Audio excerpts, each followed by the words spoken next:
তিনি আসছেন, খুব একটা বেশি দেরি নেই হয়তো। আর এটা হয়তো বুঝতে পেরে গেছে মোহাম্মদ ইউনূসও, সেজন্য এদিক ওদিক করে অনেক রকমের চেষ্টা করছে যাতে কোনো না কোনো ভাবে এই আশাটাকে আটকানো যায়। কিন্তু কার আশা?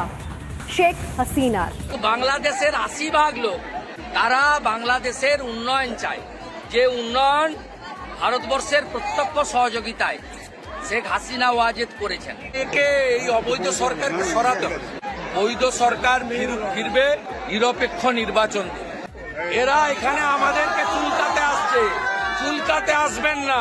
হাতি চলে বাজার, কুত্তা ভোঁকে হাজার। শেখ হাসিনা আসবে, আর শেখ হাসিনা আসবেন বলে এর আগে স্লোগানও উঠেছিল বারবার করে।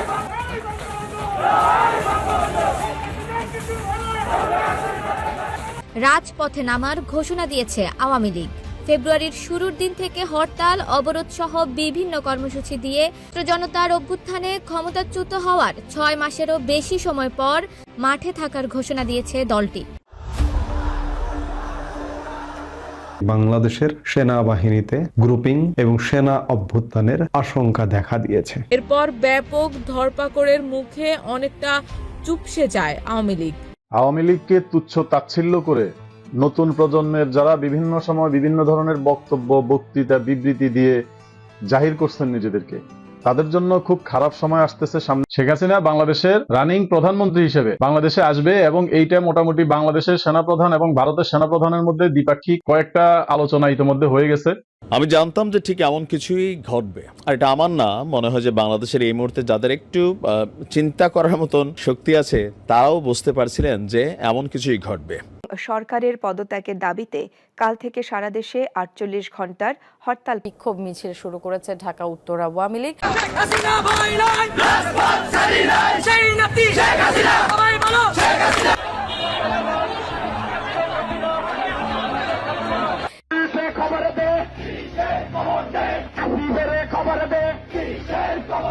আফা আমরা আছি, আমরা শক্ত, আপনি ঘাবড়াবেন না। আপনি ঘাবড়ালে আমরা নরম হয়ে পড়ি। তার দলের নেতা কর্মীরা তাকে আশ্বস্ত করছেন যে আপনি ভয় পাবেন না। হরতাল করার নির্দেশ দিয়েছেন ক্ষমতাচ্যুত সাবেক প্রধানমন্ত্রী শেখ হাসিনা।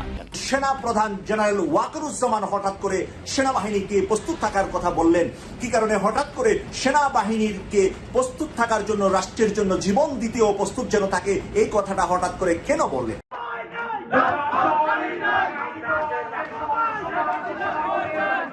আবারও একটি জরুরি সংবাদ নিয়ে লাইভে আসলাম, যে সেটি হচ্ছে যে পালানো কিন্তু শুরু হয়ে গেছে। অন্তর্বর্তীকালীন সরকারের পদত্যাগ ও অপশাসন নির্যাতনের প্রতিবাদে আগামী ১৬ ফেব্রুয়ারি ও ১৮ ফেব্রুয়ারি হরতালের ডাক দিয়েছে আওয়ামী লীগ। ডক্টর ইউনূস পদত্যাগ করছেন, বিকল্প একজন প্রধান উপদেষ্টা আসছেন, সেরকম আলোচনা যখন চলছে, যারা উপদেষ্টা রয়েছেন বিশেষ করে ছাত্র উপদেষ্টারা তারা পদত্যাগ করে দেশ ত্যাগ করতে যাচ্ছে। রাজনীতির মাঠে নতুন ফিসফিসানি চলছে। পদত্যাগ করবেন উপদেষ্টা আসিফ মাহমুদ, সজীব ভুইয়া, নাহিদ ইসলাম ও মাহফুজ আলম। তাহলে এই আওয়ামী লীগ, ছাত্রলীগ, যুবলীগরা এই ২৪-এর সবচেয়ে বড় হায়না এবং হানাদার বাহিনী। আমাদের ইয়াং জেনারেশনকে ঐক্যবদ্ধভাবে আবার রাজপথে নামতে হবে।